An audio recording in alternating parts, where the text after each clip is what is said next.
Welcome to Raider Talks. I am your host, Art Navarrete, here alongside Nick Ibarra. And before we get started, hit that subscribe button down below for Raider content all season long. We are a couple days after that crazy Raiders-Chiefs game. I would say we're thinking a little more logically now. That game still is hurting, hurt our feelings, hurt my feelings. I'm still feeling it. But, the Raiders aren't a bad football team, Nick. We're 1-4, but I think we are not a bad football team. Yeah, before I get into my whole spiel, I'm a firm believer of we are what our record says we are. I mean, we are a losing football team. We are 1-4. But I mean, let's take a little bit deeper look at this thing. Our point differential is 14, 2 touchdowns. Through 5 games, we are in every ball game. That Charger game, shot ourselves in the foot, whole bunch of turnovers, and still had the ball with 2 minutes left to go to try to go win it. The Cardinal game, shot yourself in the foot, played a horrible second half, but you were still right there at the 50-yard line, getting ready to win the ball game. Then, we pass it, run for fumbles, they take it back to the house. That's it. Tennessee also, you shoot yourself in the foot, you give up a whole bunch of points in the first half. Come back the second half, and put up a good fight. You're 2-point play away from possibly sending that game into overtime. And just like the Chief game, there's a whole bunch of things we could have said about that one. Whether if it was a call, whether if it was we should just kick the PAT, whatever it is. We were 1 point away. We were right there. We had the ball in our hands. And it seems like with all these games, we had the ball in our hands. We had our own fate in our hands, and we just couldn't do it. It's weird saying this because last year we were a playoff team, and we were so close from knocking off the then to be the AFC champions. But, you got to learn how to close out these games and learn how to finish these games and learn how to win. It's just weird. Seeing our differential and seeing the years that some of these guys are having, and then looking at our record and being 1-4. It's just a matter of closing out these games, and hopefully after this bye we regroup and something happens. Yeah, it's tough being 1-4. It sucks. Yeah, it really does. But looking at these first 5 games from a Raider fan perspective, if you're someone on the outside looking into these games, you're saying, oh, the Raiders are 1-4, same old Raiders, they suck. But if you're a Raider fan like us, watching every game, the in detail of every game, same thing with you guys, Raider fans, you're watching the games, and we're not a bad football team. No, we're not. It feels different this year, no matter how you say it, no matter how you look at it, it feels different. There's been bad play. There's been bad coaching, but we've been in every game. We've been right in the mix. In the Gruden era, since Gruden's been here, in the first 5 games, sometimes we start off hot or whatever, but the first 5 games, we'll get dominated a couple times in those first 5 games. Oh, yeah. I mean, dominated, lose by 21, 28, sometimes 14. Yeah.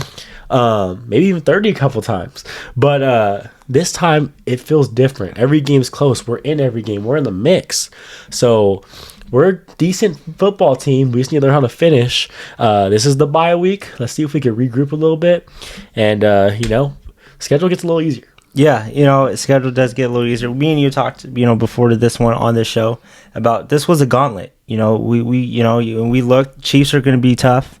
Broncos are supposed to come in all bad and heavy and, high expectations for them. Tennessee was the number 1 seed a year ago. Cardinals just came off of the playoffs, and, Chargers, they improved well. And, me and you were talking about this isn't being a gauntlet, and, you got to survive this. You got to do this.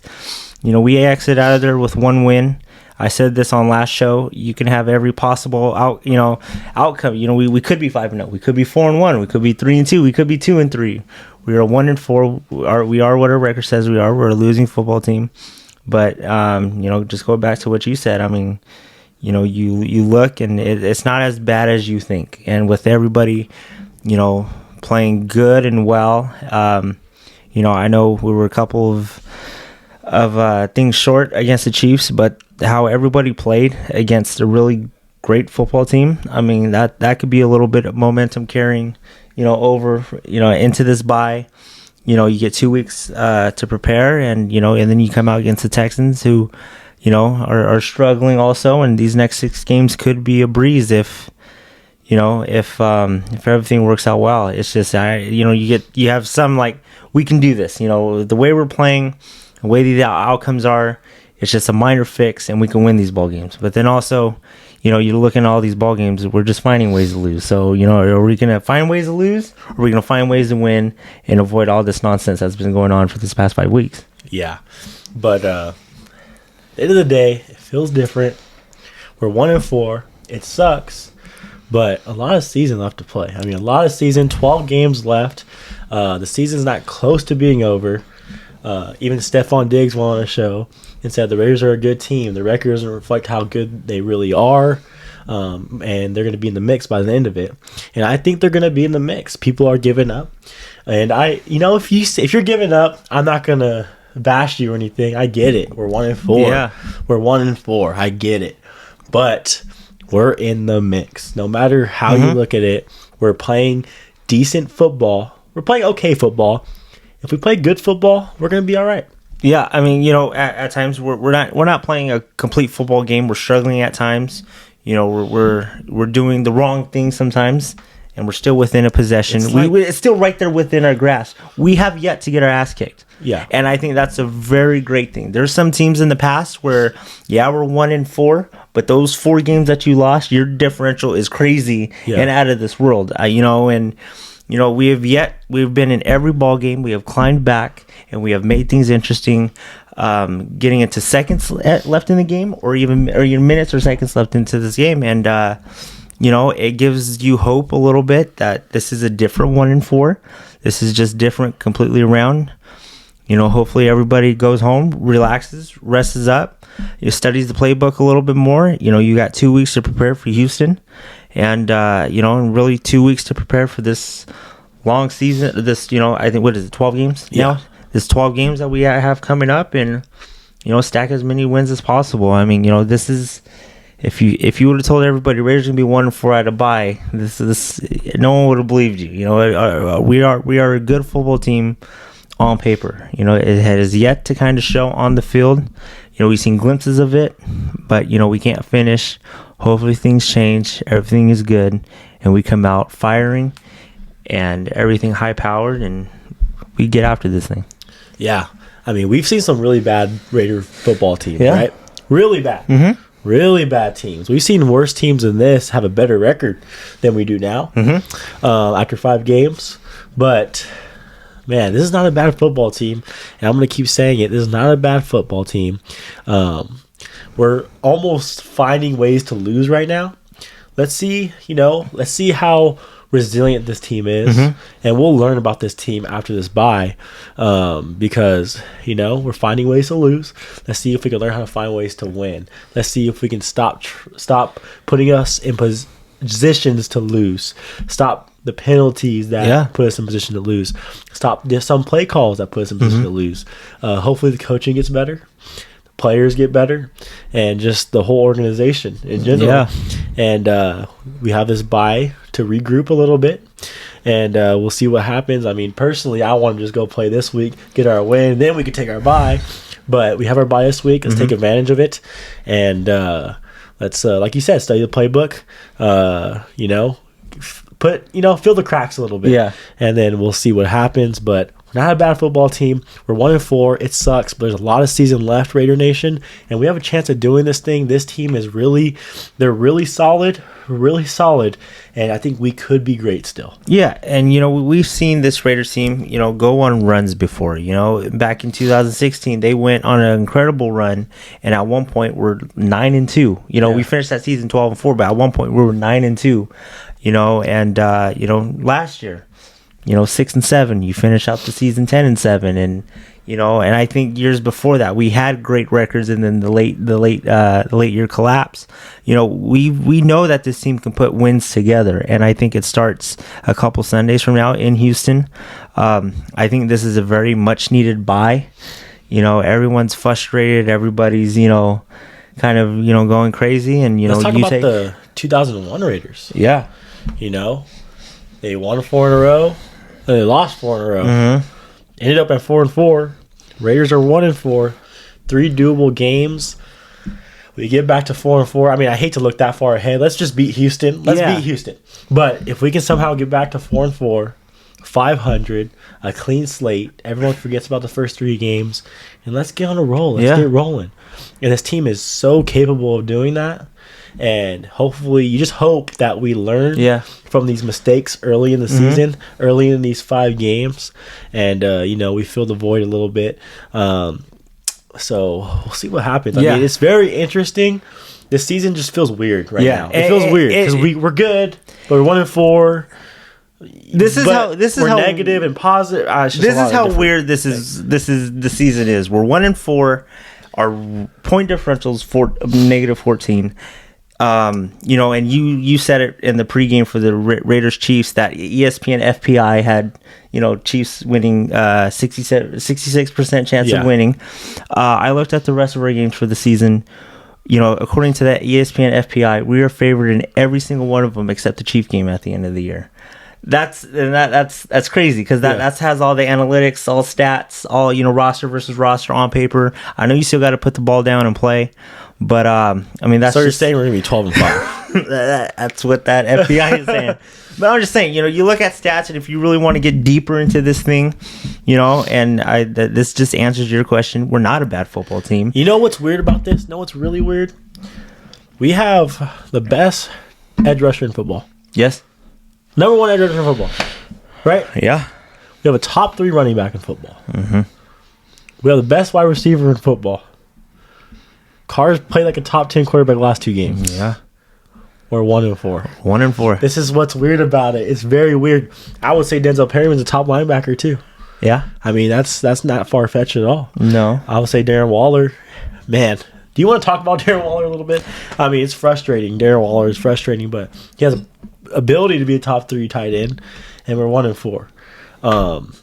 Waller has been disappointing, though. I don't know if we want to get into it in another episode, but I like Foster Moreau better than Darren Waller. I think with that one, and I think you can even throw in Renfro in there just a little bit. But just to say that, I think you expected a little bit more out of these guys to make this offense even more high-powered, and it just seems like right now it's a 3-headed monster of Carr, Jacobs, and Devontae. Yeah. I mean, it's kind of weird. I wouldn't put Renfro in there. Renfro probably has lost us a couple games. I'm not going to lie. But, the effort from Waller is the frustrating part. And you know what, too? We gave him the money. I'm going to just say that this one thing, and, when you said the effort, and it just seems like he played his 6 snaps, got out of there, changed into his hoodie, and didn't care. And it seems like when other teams kind of do that, the most important players, you see they're down, or you see that they're like they want to be in that game or whatever. He was just sitting there, just cool, and just like, all right, I'm ready to get back on this plane and go to Vegas, And I don't know, he's got his money that he wanted. He's, we saw it his first year when we were in Oakland, and even the second year, of how good this guy really is, and the connection between him and Carr was incredible and everything. And I don't know what's happening. I don't know what's going on. But everyone's got to be good on that field and in sync, because I still think that this could be a very high deadly powered offense. I like Foster Moreau than I like Darren Waller. Is that as of right now? Just in general. Yeah. Just in general. I mean, Foster Moreau. I mean, the effort's there 100% of the time. Who made the big catch against the Chargers? Who made the big catch against the Chargers, Nick? Foster Moreau. In the big game. I mean, Foster Moreau makes big plays, big moments. Carr likes him. Good connection, big guy, don't fumble. He's athletic too. Yeah. He can block, team player. And Waller seems like he's not like the opposite of Foster. Not a team player, lacks effort, has all the talent in the world, but it's just not looking good. Yeah. Not looking good for Darren Waller. I don't know. Yeah, and if he was on the field and cool, I mean, we saw the effort in a couple games, and and everything was all cool. And in that Denver game, he looked great. Just with blocking. I know we only had a couple catches, and but I just hope that's not a player where it's just hit and miss. 1 week he wants to play and 1 week he doesn't. I'm still gonna give him the benefit of the doubt. Hopefully he gets healthy. Hopefully he gets good. We're gonna need everybody if we want to go on the stretch and be where we want to be at the end of the season. Art. People are saying fire Josh McDaniels, Nick. I don't feel that way. I feel I'm looking at these 5 games. We're 1-4. Every game's been close. Screw and arrow. We lose by 28, 21 in some of these games. Haven't got dominated. There's some things that I question. There's no question about that. There's some things that I do question about Josh McDaniels, but I think we need to take it easy on him because I think he's a good coach. I seriously think, and I'm not saying I want this to happen, whatever. I seriously think he can go 1-16 this year, and he'll still be our coach next year. But I think next season, no matter what happens this season, that's where he gets placed on the hot seat. That's where you start looking at him. Is he a right fit? Is he going to be a Raider going forward? He says all the right things. Yeah, and I just think this is the year 1 of the system, and I talked about this before. I says, everything's year one, and I was looking ahead, what is this really going to look like year 2, year 3, when Carr and these guys get a full year under the belt of the McDaniel system, how he wants it, where he wants it, and I'm still high on that, and I do. I want us to go to the playoffs. I want us to do big things this season. But in the back of my mind, he's gonna have this year, and then he's gonna have next year. But like I said, if we get off to the start, maybe even next year, that's where you kind of start looking at him, whatever. But I think it's too early for that hot seat, whatever, because I think he is a good coach. There's, like you said, there's been some questionable decisions, but like you said, this is only year 1 in his system, and I think it's just going to get better and better going forward, because I do think the pairing of him and Ziegler is a great one still. I know we want to win now, but I think the big picture is to be in the Super Bowl in Allegiant Stadium next year. I think that's the big picture. In the whole scheme of things, Mark Davis, that's really the big picture. We are winning in Allegiant Stadium. Yeah. No one else is winning Super Bowl in our damn stadium. Yeah. That's the big picture. And we're not sitting here, telling everybody, hey, the season's over with. No. That's the big picture. I think, yeah. But McDaniels needs to show some success this season for confidence going on to next season, because Mark Davis wants to win next year. He has to win next season. And we were just a playoff team. Just a playoff team. Last year. So yeah, it's gonna be interesting. And we said it, we were a playoff team last year. You build off of that going into this year, and and we kind of said, I kind of want a playoff win, be right in the mix. But I know year 2 under this system, it's going to be crazy. It's going to be great, and I still believe that no matter what happens this year. But like what we said, season's not over. We still got a lot of winnable games. Let's go do this thing. Football left to play. We're gonna do a prediction of the rest of these 12 football games for the Raiders. So we'll give our record prediction for the Raiders on the next show. We'll go game for game. It should be interesting. Should be fun. We'll see what record we have them at. We do not know yet. We're going to look at the schedule together and kind of determine together. We'll see you guys for that show. Thanks for sticking around with us. And don't give up on this team. They're a solid football team. They could be elite. Stick around because, they can make a run at this thing. Yeah, I seriously think, come Thanksgiving, beginning in December, I firmly believe we're going to have a winning record. Everyone's going to be talking about us. We're going to be playing some of the best football in the NFL going into December. Really, really hot. Our last, I think, 5 or 6 games is a little gauntlet too, like how we started off. And we're going to go in there hot and get ready to surprise some teams. We'll see you guys next time. Go Raiders. Go Raiders.